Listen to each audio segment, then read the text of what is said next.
Hello, Peter James again from Career Life Transitions, and once again I'm talking to Dr. Susan Roberts. And today the subject is happy and cohesive workplaces, and we all love to get up excited in the morning to go to work and interact with our colleagues and achieve great things at work. But Susan, how do you describe a happy and cohesive workplace? The way I would describe it, Peter, is that it's a workplace that's productive. It's a workplace where everybody knows what's expected of them.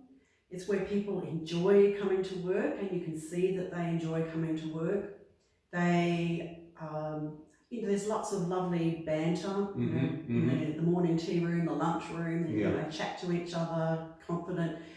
Where people are given sort of flexibility, especially young mums who've got children. The employees feel well rewarded and appreciated for the work they do. And really, Peter, it comes down to being a vibe. Yes, you walk into a workplace and you just feel the vibe, and you know that people are productive and happy. Yes, So, why should organisations try to achieve that level? You get to Taylor, you got a history of the Hawthorne and all the rest of it, effects and things like that. What are the benefits this day of having a happy, cohesive workplace? Well, it sounds almost trite, but a happy, cohesive workplace is a productive workplace. If people aren't happy, they're not productive because they're so busy focusing on how the atmosphere or the environment is impacting on themselves. But if it's in a happy workplace, everyone is working hard, heads down, and work hard and intensely, then they will be more engaged and productive. And workplace engagement and productivity are very highly correlated. So yes, so that's really the bottom line. A happy workplace is a productive workplace. So what are some of the things that the companies and leaders can do to engage and create that happy, cohesive workplace? Well, I think especially in sort of smaller growing businesses, engage the workforce in some of your key cultural type decisions. What sort of workplace do we want to be? What are our core values? What is our direction? What is our purpose? And if you can involve your staff in all of those key decisions to start with, then that's going to help them feel like they're a part of the business. But also communication is key. So open, transparent communication and telling the staff about any changes that might be likely to affect them in the future. Really, really important.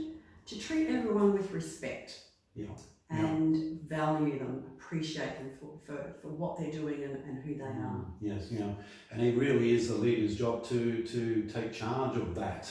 Really important for the leader to model the sorts of behaviours that you want the rest of your team to be becoming, to be doing. Absolutely. So who's responsible for this happy, cohesive workplace? Well, it has to be the leader, Peter, and the leadership team. Too often I have been in organisations where the leader isn't a productive, caring sort of leader and very focused on the business, but not really interested in the people, and it starts to show after a while. So it's very important, as we know, for leaders to be results driven and achieve the bottom line and so on, but they also have to be a little bit vulnerable, and they have to genuinely care and be interested in their teams. And this isn't something that they have to do every day, but just be reminded that if I haven't shown an interest in my people for a couple of weeks, then maybe it's time I just did a bit of a walk around and how are you going? And we all see the list of behaviours up on the wall and what have you that they espouse. How often do you find they're not actually aligned with the behaviours of the business? Well, yes, that happens a lot too. Yes, I have been in workplaces where, you say the values are all up on the wall with fancy posters and on computer screens, and then you have you find that some of the senior people in the business aren't actually living those values. Yes. And if the leaders aren't, then how can you expect your team to be? I mean, it's a tough time, I guess, with shareholders and exchange of the leadership team over short periods of time. What are your suggestions for building a great, happy, engaged workforce over an extended period of time?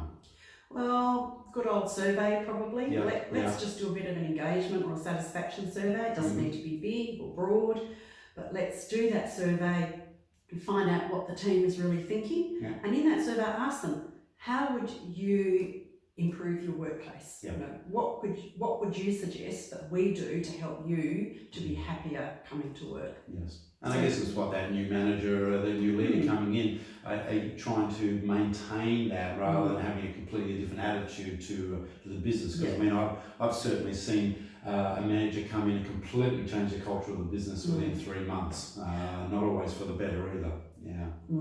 Yes, yes, I've seen that as well, Peter, and that's certainly not the ideal situation, is it? It seems to go south a lot faster than it can build to the positive. Yes, well, they say Yeah. that a good culture is built over 2 to 3 years. Yeah.